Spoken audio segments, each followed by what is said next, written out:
ये हमारे समझौता हो। जैसे अभी मिश्रा साहब बोल रहे थे, तो मान रहे थे, हमें बहुत टफ कदम लेना पड़ेगा, और खाली मिलिट्री नहीं, कई एक्टिविटी की तरफ से, एक्सटर्नल मिनिस्ट्री की तरफ से, होम मिनिस्ट्री की तरफ से, एक्सटर्नल कॉमर्स की तरफ से, हर तरफ से, और प्लस अपने लोकल सपोर्टर्स हैं जो इनको स्टेटमेंट देते हैं, उनको देशद्रोही घोषित करके उनके नहीं, साथ एक्शन लो, तब जाकर लोग समझ में आएगा।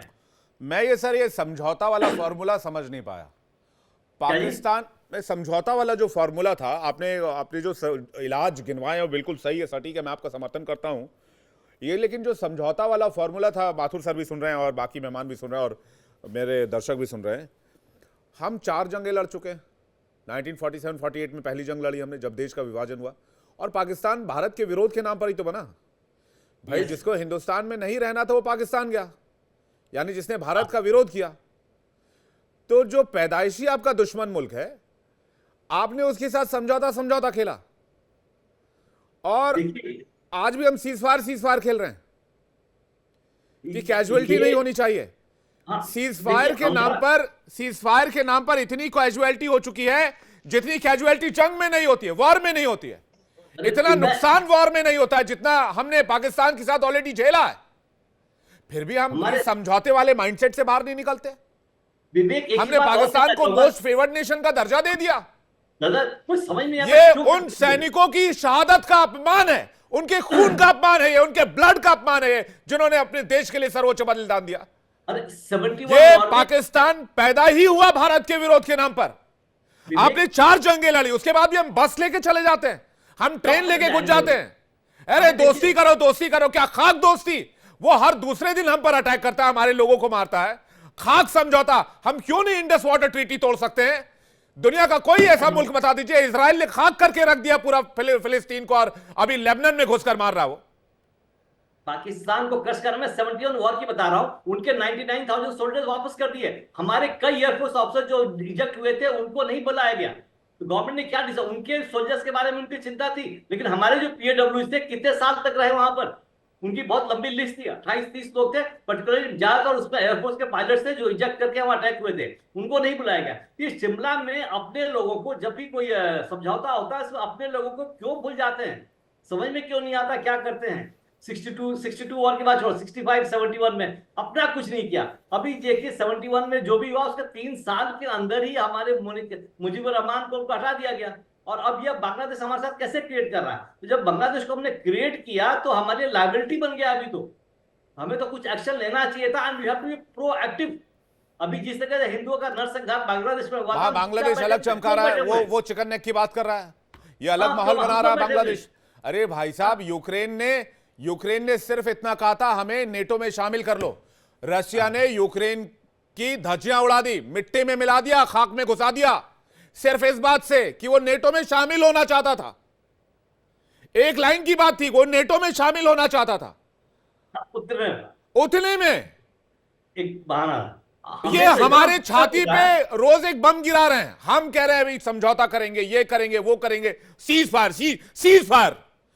करते हैं अभी, और सीज फायर करके उधर इन्फिल्ट्रेशन कर रहे हैं, घुसपैठ कर रहे हैं, और सुरंग बना के घुसपैठ कर रहे हैं। हमारी फोर्सेस लगी हुई है, लेकिन सीज फायर के नाम पर घुसपैठ को जवान कितना रोक सकता है?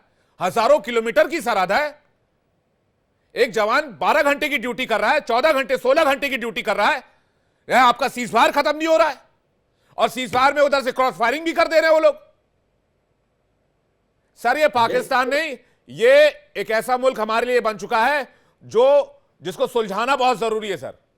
मैं बहुत क्लियर हूं, और इसकी शुरुआत इंडस वाटर ट्रीटी और इंडिया के कॉन्सुलेट को बंद करके होनी चाहिए। माथुर सर के पास जा रहा हूं, माथुर सर प्लीज। हाँ, बिल्कुल बिल्कुल, मैंने यही आपको कहा। देखिए, हम लोग हमेशा से इसको करते रहे हैं कि हम उनसे ये बात करेंगे। अब वो करने के अलावा मैं अभी भी कह रहा हूं दोबारा कि हमें ये भी देखने की आवश्यकता है कि हम कहां चूके। ये बहुत आवश्यक है, क्योंकि निश्चित रूप से आप देखेंगे कुछ ना कुछ इसमें कोई वजह रही है। क्यों हमने why we have taken things for granted. Pakistan जैसे मुल्क को हमने we have taken it for granted. लेकिन अभी जो इसका परिणाम मेरे को निकलता हुआ नजर आ रहा है, देखिए इस बार लगता है पाकिस्तान ने कहीं अपने पैर पे भी कुल्हाड़ी मारी है। उसकी वजह यह है कि सुबह भी मैंने ये बताया था कि 80% रेवेन्यू जो कश्मीर में आ रहा है वो रेवेन्यू आ रहा था टूरिज्म से, और ये टूरिज्म को इसमें बहुत बड़ा धक्का लगने वाला है इसके बाद, चाहे कोई वेदर यू लाइक इट और नॉट होगा।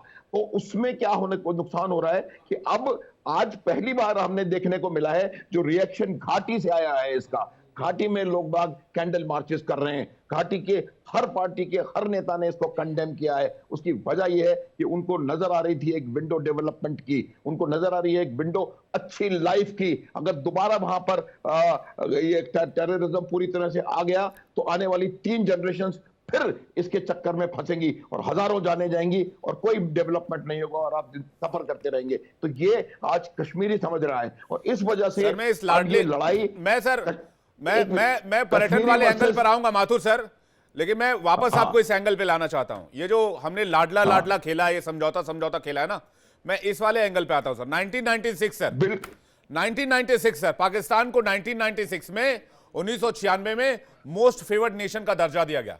बिल्कुल, क्या पाकिस्तान इसके लिए काबिल था? और आपके मुंह पे तमाचा ये कि उसने आज तक आपको नहीं दिया।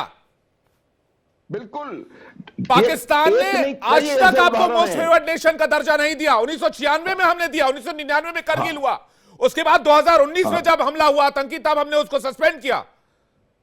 लेकिन आज तक आप आयरनी देखिए, आपके मुंह पे उसने तमाचा मारा, उसने आज तक आपको मोस्ट फेवर्ड नेशन का दर्जा नहीं दिया।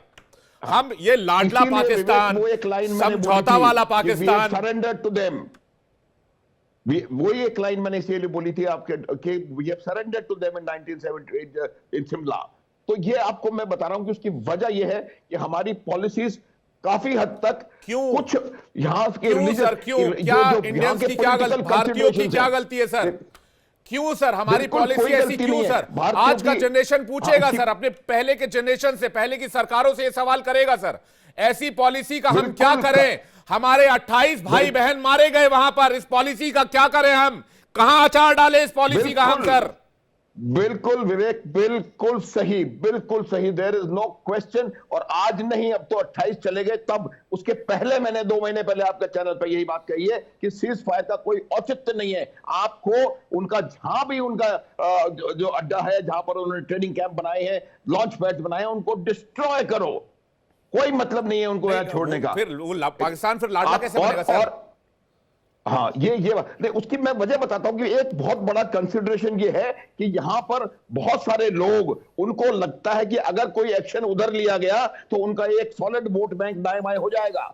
ये बहुत बड़ी समस्या भारतवर्ष की है, जो आप इनके स्टेटमेंट्स में डिफरेंस देखिए। फिर तो सॉवरेनिटी बच गई सर, स्टेटमेंट आ रहा है, फिर तो इस देश की संप्रभुता चैलेंज हो जाएगी, जो बात आप कह रहे हैं सर। पाकिस्तान के नाम पर अगर कोई वोट बैंक बनाने की कोशिश कर रहा है तो इस देश की संप्रभुता पर आंच है सर। फिर मैं खुले तौर पर कह रहा हूं, मुझे बोलने में कोई ऐतराज नहीं है सर। फिर भी हमें ये समझ में क्यों नहीं आ रहा? अच्छा, आयरनी देखिए सर, सिंगल आउट क्यों नहीं कर रहे? मैं पिन पॉइंट डिबेट करूंगा सर आज। Vivek, give me 1 minute. जी सर, प्लीज सर, आप पूरा कर लीजिए, फिर मैं मिश्रा सर के पास आ रहा हूं। मिश्रा सर, इसके बाद आपके पास आ रहा हूं। माथुर सर, एक बार माथुर सर पूरा कर ले, फिर मिश्रा सर आपके पास आ रहा हूं। हाँ, तो ये एक पॉलिसी के तौर पे उन्होंने यहां पर अपने ऐसे मोल्स बैठा रखे हैं जो कि जिनका की काम ऐसे स्टेटमेंट्स देना, जैसे ही कोई एक्टिविटी होती है उनको उसको सोशल मीडिया के ऊपर उसका वॉरफेयर शुरू कर देना, उनको इंफॉर्मेशंस देना। और ये सब लोग हमारे देश के अंदर मौजूद हैं और वो उनमें से कई ओपिनियन मेकर्स हैं, उनमें से कई लीडर्स हैं और कुछ इस प्रकार की बातें हो रही हैं जिसकी वजह से आपको ये नुकसान झेलना पड़ रहा है। अब मैं सैनिक हूं और मैं कह रहा हूं कि इस प्रकार का नुकसान हमको मान्य नहीं है, आपको एक्शन लेना पड़ेगा। बंद कीजिए सर, बंद कीजिए इसको। मैं तो कहता हूं पहले कॉन्सुलेट बंद कीजिए, इंडस वाटर ट्रीटी को सस्पेंड कीजिए, शाम तक नोटिफिकेशन जारी कीजिए। भारत इस समझौते से बाहर निकलता है, ये शाम तक हो जाए तो बहुत लोगों के गुस्से को एक विराम मिलेगा, लोगों के माइंड को एक सेटिस्फैक्शन मिलेगा कि सरकार एक्शन में आ गई है। हम नहीं कह रहे आप वॉर कीजिए, हम नहीं कह रहे आप जंग में उतर जाइए, वॉर से कभी किसी का भला नहीं हुआ। मैं ये कह रहा हूं कि इनिशियल एक्शन तो हो कम से कम कुछ। बिल्कुल, यही शुरुआत है। उनको डिप्लोमेट है कि आपने रिलेशंस इंडो वाटर ट्रीटी बंद, कोई एमएफएन, कोई ट्रेड जीरो बंद, सारा सामान, कोई भी are not dependent on them economically, border seal, we need to choke them. Border seal sir, कोई आवाजाही नहीं होगी। कोई आवाजाही नहीं होगी और- किसी भी बॉर्डर से, पाकिस्तान और के अब- बॉर्डर से कोई अब- आवाजाही नहीं होगी, ऑफिशियल आवाजाही नहीं होगी। और अब क्योंकि क्योंकि क्योंकि मैं- वर्ल्ड ओपिनियन जी। है हमारे साथ, वर्ल्ड ओपिनियन है हमारे साथ, बिल्कुल अभी वर्ल्ड मौका ओपिनियन है, इनको। पूरी दुनिया कह रही है भारत